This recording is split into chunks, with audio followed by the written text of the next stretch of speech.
Okay, so we need to make a paper template for the carpet in the mouse house. See, I've made one for these rooms.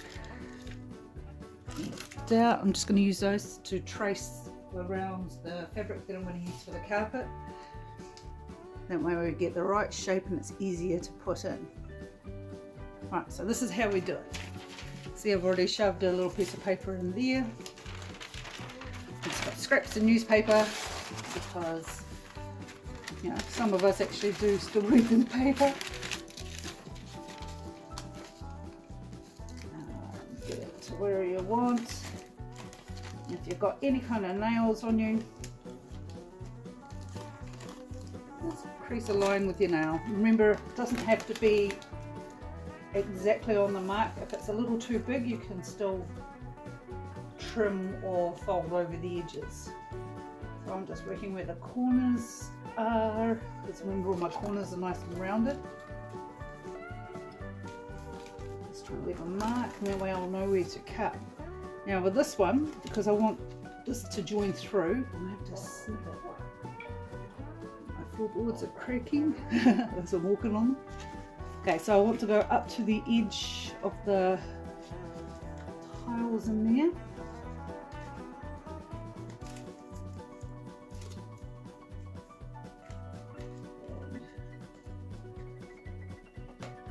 Making where the edge of the door frame is. So I've got a slight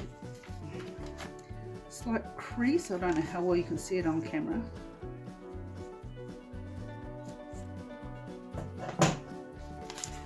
Put this back in.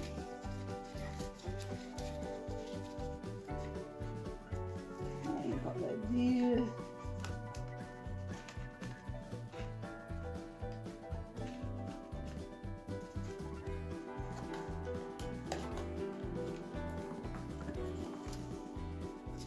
Scratching it up with my fingernail, see if I can find a mark. Oh, there you go. It's a rough little mark.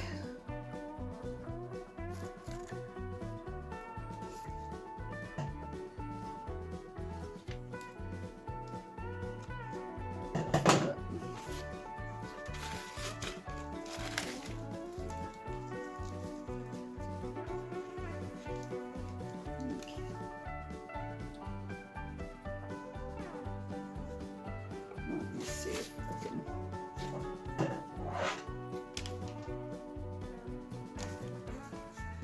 Okay, so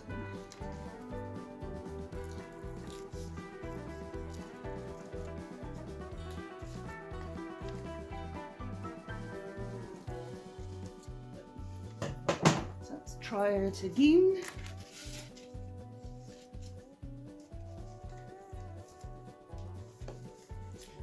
Just like that, and then you cut that one the same, then you stick them together with tape, and here it is. So now carefully lift it out and fold it through the doorways so I can keep it all attached.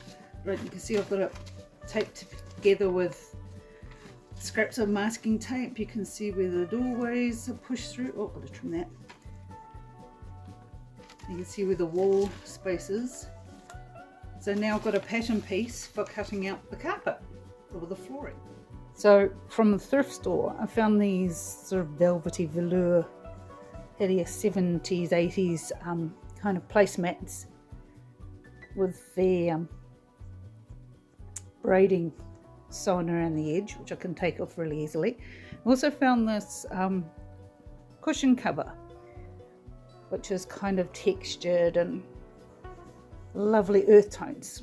So I thought I'd use some of these for maybe the carpet and rugs in the gnome home. So you take your custom built pattern pieces and see that fits in really nicely. This, before I get too carried away with making things to fill up the gnome home, I thought I'd better actually work on the gnome home itself. So here are the pieces I cut out roughly for the carpets, and I like the look in the room. So now I'm using the pattern pieces I made to cut the carpets more precisely to fit the rooms.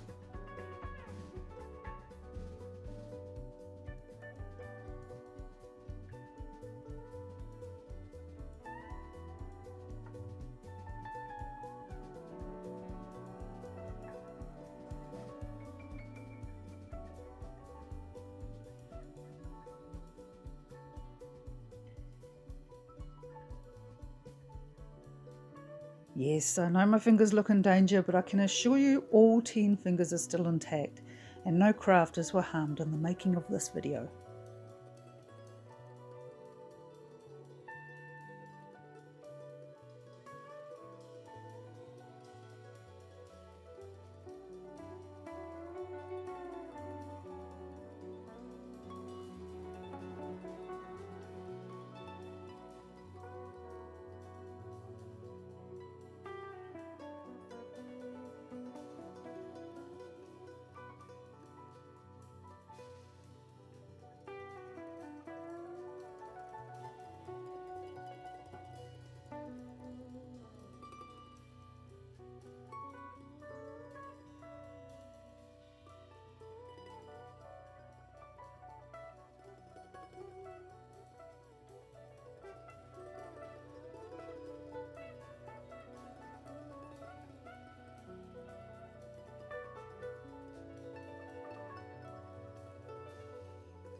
Make sure there are no random threads left in the corners. It's easier to trim them now than it is after you glue the carpet down.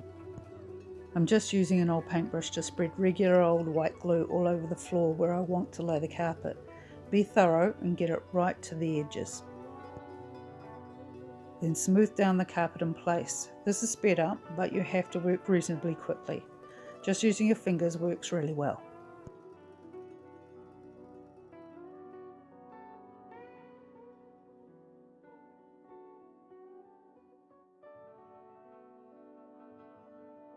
And that's 2 rooms carpeted. The rest I did off camera.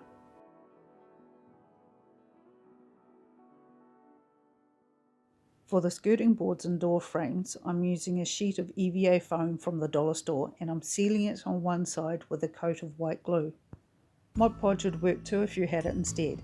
This is to make it a paintable surface. I'm using the foam because it's flexible and I can mould it around the curved corners and it's easy to cut with scissors. If you've watched my previous videos, you'll know I love a good wood grain effect. Starting with a black base, paint progressively lighter shades of brown in a slightly streaky manner. Have all the brush strokes going in the same direction. Is it perfect? No, but I like it. I cut a whole bunch of strips going along the fake wood grain, and these are going to be my skirting boards. Measure them in place with dry fitting before cutting each piece and glue them in place with contact adhesive. Try to catch any loose edges of the carpets that you can for a tidy edge.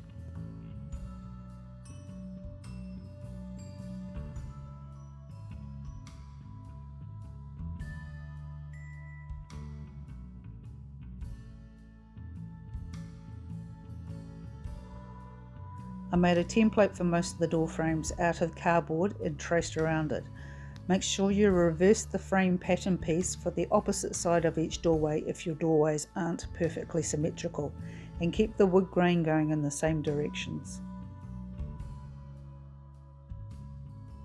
You can see me here working out placement so I can cut the maximum number of pieces with minimal waste.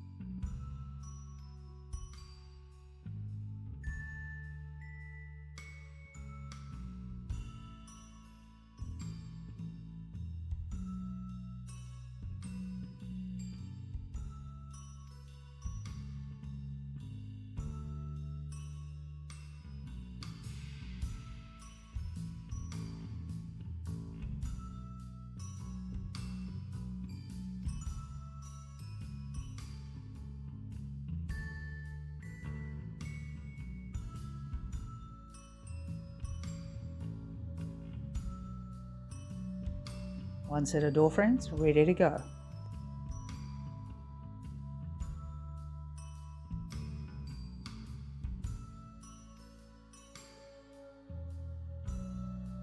So after a quick dry fit to double check it's all good to go, I glue the frames in place with contact adhesive.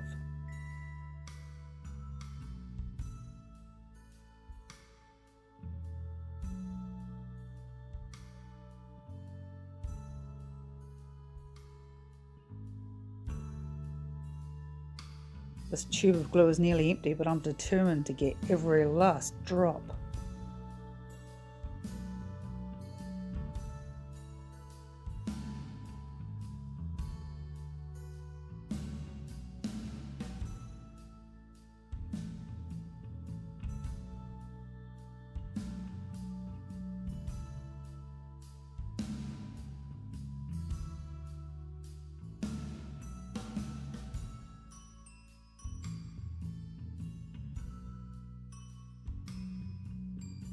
Make sure to do both sides of the doorways.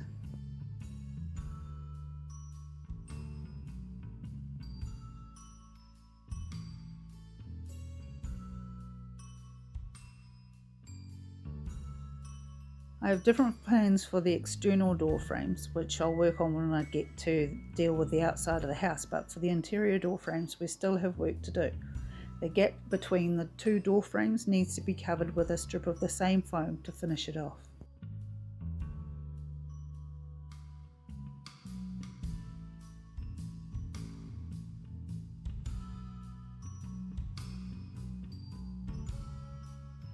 For some reason, this door frame was thicker at one side and thinner at the other, so it needed a little fine tuning and trimming to fit.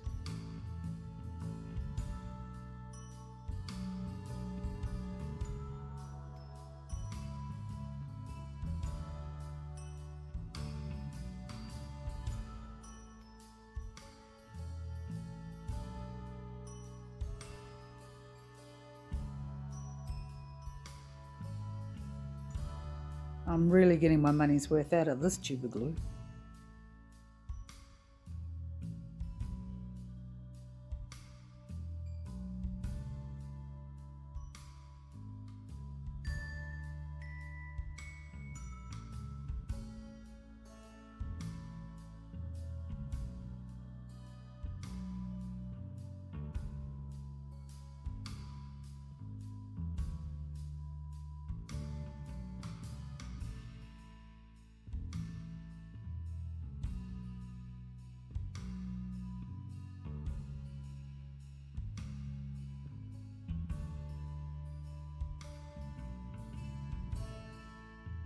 Push that strip into place, really smoosh it and mold it in there, and then repeat on the other door frames.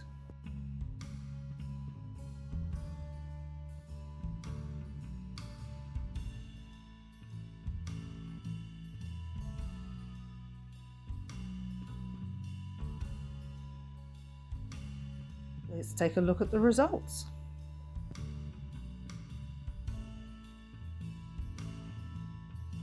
If you've enjoyed this video, I'd really appreciate it if you hit the like button and subscribe to my channel. Ring the notification bell so you don't miss out on any new uploads, and leave a comment because I'd love to hear from you.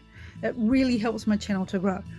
If you want to share your own crafty ideas and projects, join my Facebook page called Nessie Monster Crafts. We have Fun Day Fridays where we can all show off our latest works in progress.